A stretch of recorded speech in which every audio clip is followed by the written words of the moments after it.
Kalian kemarin lihat gak ada berita soal patung kura-kura 15 miliar yang ternyata isinya cuma kardus? Gimana kasus detailnya? Apa benar anggaran sebaik itu cuma jadi patung kardus aja? Hai guys, balik lagi di channel Nai. Hari ini Nai akan bahas salah satu berita yang lagi viral di Indonesia tentang patung kura-kura yang terbuat dari kardus. Kalau kalian suka membahas semacam ini, kalian bisa langsung subscribe di channel Nai karena Nai akan update tiap minggu bawain kasus-kasus menarik kayak gini, dan ada juga kisah horor loh. Jangan lupa di like dan share juga biar Nai makin semangat bikin videonya. Nah, langsung aja kita masuk ke videonya. Mari kita mulai. Awal Maret 2025, media sosial dihebohkan dengan sebuah tugu berbentuk kura-kura raksasa di Pelabuhan Ratu, Kabupaten Sukabumi, Jawa Barat. Dan video yang beredar tampak bagian cangkang dan sirip patung ini rusak dan sobek, memperlihatkan bagian dalamnya yang ternyata terbuat dari rangka bambu dan lapisan kardus.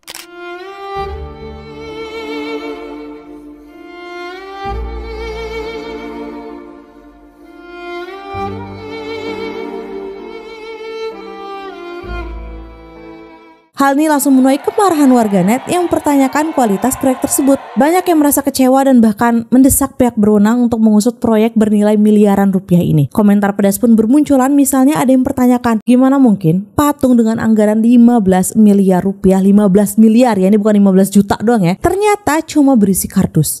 Dan gak cuma itu aja, tembok penahan ombak di sekitar alun-alun mengalami retak dan patah serta bebatuan bangunan terangkat. Kemudian area tangga dan plaza yang berada di tepi laut terlihat retak besar memanjang di sepanjang trotoar dengan beberapa bagian lantai mengalami pergeseran serta pecah total. Kerusakan parah juga terlihat di area jogging track di mana paving block di lokasi itu jebol akibat abrasi. Bahkan area hijau yang seharusnya dihiasi tanaman tampak kering dan tidak terawat dengan beberapa pohon yang mati. Nah, lokasi dari tugu kura-kura ini ada di alun-alun Laut Gado Bangkong, tepatnya di tepi pantai Pelabuhan Ratu, Sukabumi. Pembangunan tugu ini merupakan bagian dari proyek penataan ruang terbuka hijau atau RTH yang dikerjakan oleh pemerintah Provinsi Jawa Barat saat Gubernur Ridwan Kamil masih menjabat, yaitu tahun 2018 sampai 2023. Tujuan utama proyek ini adalah mempercantik kawasan Pelabuhan Ratu dengan ikon baru serta memberikan ruang publik bagi masyarakat. Bupati Sukabumi Marwan Hamami menjelaskan bahwa tugu ini diharapkan menjadi simbol kemajuan daerah serta meningkatkan daya tarik wisata untuk mendongkrak perekonomian warga sekitar. Letaknya yang berdekatan dengan Geopark Ciletuh Pelabuhan Ratu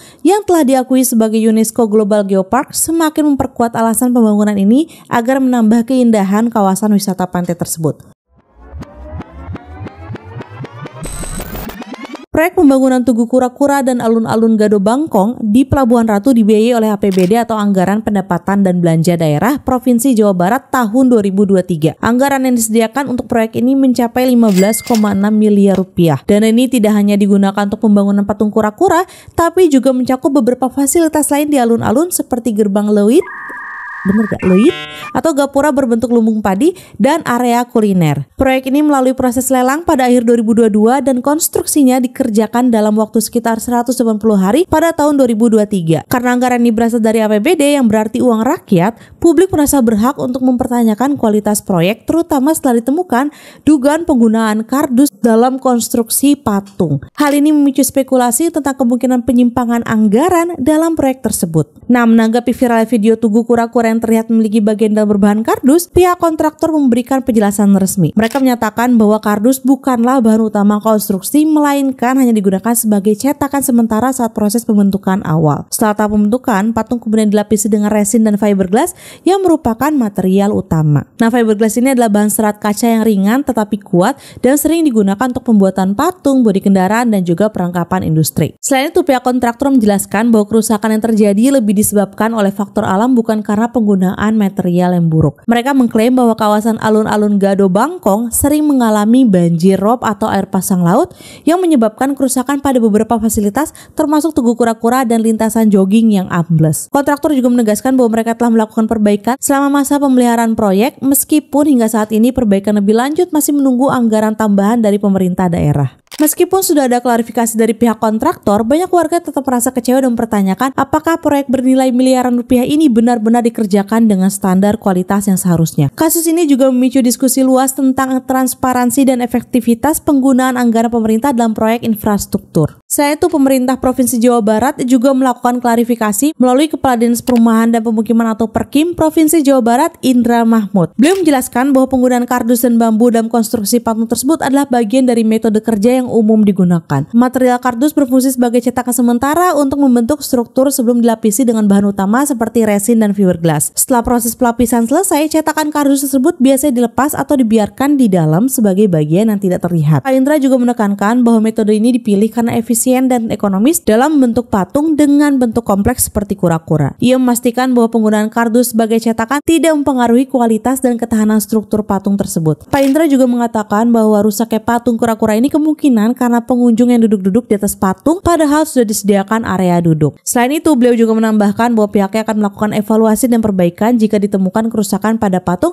serta memastikan bahwa kontraktor pelaksana memenuhi standar kualitas yang telah ditetapkan. Nah, terkait besarnya anggaran proyek, pihak kontraktor mengklarifikasi bahwa 15,6 miliar bukan sepenuhnya digunakan untuk konstruksi. Dari jumlah tersebut ada PPN sebesar 11% atau sekitar 1,65 miliar yang harus dipotong terlebih dahulu sehingga dana yang benar-benar tersedia untuk proyek sekitar 13 miliar. Selain itu, hasil audit dari Badan Pemeriksa Keuangan atau BPK menemukan ada kekurangan volume pekerjaan, yaitu hasil konstruksi yang tidak sesuai dengan spesifikasi kontrak seperti ketebalan material yang lebih tipis dari seharusnya atau jumlah bahan yang kurang dari ketentuan. Karena temuan ini ditambah dengan adanya denda keterlambatan hampir 1 miliar akibat proyek yang tidak selesai tepat waktu. Nah, karenanya realisasi anggaran yang benar-benar terbayarkan di lapangan menjadi sekitar 12 miliar aja. Kontraktor juga menyatakan bahwa spesifikasi bahan yang digunakan sudah sesuai dengan RAB dalam kontrak. Tetapi dugaan penyimpangan tetap menjadi perbincangan di kalangan masyarakat. Nah, by the way, yang tadi aku sebut denda keterlambatan itu dikenakan karena proyek ini tidak selesai sesuai jadwal yang ditentukan dalam kontrak. Misalnya, jika proyek seharusnya rampung dalam 180 hari, tapi baru selesai dalam 210 hari, maka kontraktor wajib membayar denda sebagai bentuk tanggung jawab. Sementara itu, pemerintah Kabupaten Sukabumi melalui Dinas Lingkungan Hidup DLH menjelaskan bahwa setelah proyek ini resmi diserahkan oleh pemerintah provinsi pada September 2024, tanggung jawab perbaikannya kini berada di tangan pemerintah daerah. Namun hingga kini DLH masih menunggu kucuran anggaran dari Dinas Perumahan dan Pemukiman atau Perkim untuk memperbaiki fasilitas yang rusak termasuk Tugu Kura-Kura. Masalahnya, sejak alun-alun menjadi aset Pemkab, DLH belum memiliki anggaran khusus untuk perbaikan. Selagi menunggu dana turun, pemerintah daerah menghimbau masyarakat agar turut menjaga fasilitas yang ada supaya tidak mengalami kerusakan yang lebih parah. Karena kasus ini aku tuh jadi penasaran ada nggak sih kasus serupa seperti ini, dan ternyata ada. Tentu saja nggak mungkin nggak ada di negara Konoha ini kan. Jadi kasus Tugu Kura-Kura berkardus di Sukabumi menambah daftar panjang proyek pembangunan di Indonesia yang diduga menyimpang atau bahkan dikorupsi. Sehingga hasilnya tidak sesuai dengan harapan. Salah satu contoh proyek paling terkenal adalah proyek Hambalang di Bogor. Awalnya proyek ini dirancang untuk menjadi pusat pendidikan dan pelatihan olahraga nasional guna meningkatkan prestasi atlet Indonesia. Namun, anggarannya yang awalnya 125 miliar rupiah membengkak hingga 2,5 triliun rupiah setelah proyek diperluas. Sayangnya proyek ini malah terbengkalai akibat kasus korupsi yang melibatkan sejumlah elit politik. Bangunan yang belum rampung itu kini menjadi simbol kegagalan pengelolaan dana publik. Dalam skala lebih kecil ada Tugu Pamulang di Tangerang Selatan yang sempat viral pada tahun 2021. Monumen ini dibangun dengan anggaran sekitar 300 juta rupiah dari APBD Banten tahun 2017. Tetapi hasil akhirnya jauh dari ekspektasi. Tugu ini cuma berupa rangka besi melingkar dengan satu kubah di atasnya, sehingga banyak warga yang menyebutnya mirip toren air atau tangki air. Kalian tahu gak sih yang di atas rumah yang oranye biasanya warnanya? Nah, coba kalian lihat nih. Jujur pas aku riset ini ya, aku tuh ngeliatnya ini kayak proyek yang belum kelar, belum jadi gitu loh. Dan kalau emang nih ya anggarannya 300 juta, ini harus dipertanyakan banget gak sih? Nah, minimnya transparansi dalam pengadaan proyek Tugu Pamulang bahkan dikritik oleh lembaga pemerhati anggaran yang menduga ada potensi penyimpangan dana. Nah, akhirnya Tugu Pamulang di Tangerang Selatan telah mengalami perbaikan setelah mendapat kritik tajam dari masyarakat karena desainnya yang tidak sesuai harapan. Pada tahun 2021, pemerintah Provinsi Banten mengadakan sayembara desain untuk merevitalisasi Tugu tersebut. Setelah melalui proses seleksi, perbaikan Tugu dilakukan dengan nambah anggarannya guys, 700 juta rupiah. Proses renovasi ini hampir selesai pada awal tahun 2022 dengan tujuan menghadirkan ikon yang lebih representatif bagi wilayah Pamulang. Nah, ini penampakan barunya. Aku mau komen tapi udah habis tenaga aku, Rek. 700 juta begini. Apa emang segituan ya? Aku sejujurnya belum pernah bikin tugu, jadi kayak no comment. Selain proyek-proyek monumen, penyimpangan anggaran juga sering terjadi dalam pembangunan fasilitas publik lainnya seperti sekolah dan gedung pemerintahan. Contohnya SMA 96 Jakarta yang ambruk pada Juli 2021 saat masih dalam tahap pembangunan. Padahal proyek rehabilitasi total 6 sekolah termasuk SMA 96 menelan anggaran hingga 111,98 miliar rupiah. 112 lah ya. 112 miliar. Kejadian ini menimbulkan pertanyaan besar mengenai kualitas konstruksi dan dugaan ada penyimpangan dana. Kasus serupa terjadi di SDN Gentong Pasuruan di mana atap sekolah roboh hingga menelan korban jiwa, serta di SMKN 24 Jakarta yang atapnya runtuh pada 2020 meskipun baru direnovasi 2 tahun sebelumnya. Berbagai contoh di atas menunjukkan bahwa ketika anggaran proyek tidak dikelola dengan baik, hasilnya bisa mengecewakan dan bahkan membahayakan masyarakat. Masyarakat berharap agar pemerintah lebih teliti dalam merencanakan proyek, memastikan transparansi penggunaan dana, dan meningkatkan pengawasan agar anggaran besar yang dikeluarkan benar-benar menghasilkan pembangunan berkualitas yang bermanfaat bagi rakyat. Nah, itu dia mengenai viralnya patung kura-kura 15 miliar. Nah, by the way, kasus-kasus ini tuh mengingatkan aku tentang pembentukan Cortex. Tahu gak sih kalian yang buat laporan pajak? Kok nggak salah itu anggarannya 1,2 T ya, kok nggak salah. Padahal anggaran pembuatan ChatGPT itu cuma berapa M ya? I'm gonna find it for you guys. Nah, ini ketemu beritanya ya. Jadi anggaran untuk pembuatan Cortex itu mencapai 1,2 triliun rupiah. Sedangkan ChatGPT itu biaya pembangunannya 1 triliun rupiah, hampir nggak nyampe 1 triliun. Dan DeepSeek, jadi DeepSeek itu kayak ChatGPT juga cuma dari China, which is so cheap. Itu menghabiskan 6 juta US dollar atau 97 miliar. Dan DeepSeek itu sama pinternya loh sama ChatGPT, karena aku udah nyoba juga.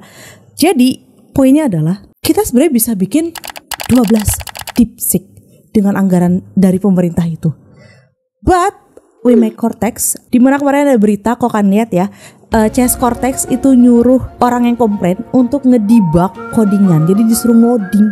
Ada yang error disuruh ngoding. Nah, itu aplikasi 1,2 T kita. Dan kalau nggak salah kemarin laki aku nggak jadi pakai Cortex karena error mulu, akhirnya pakai e-filing yang lama lagi.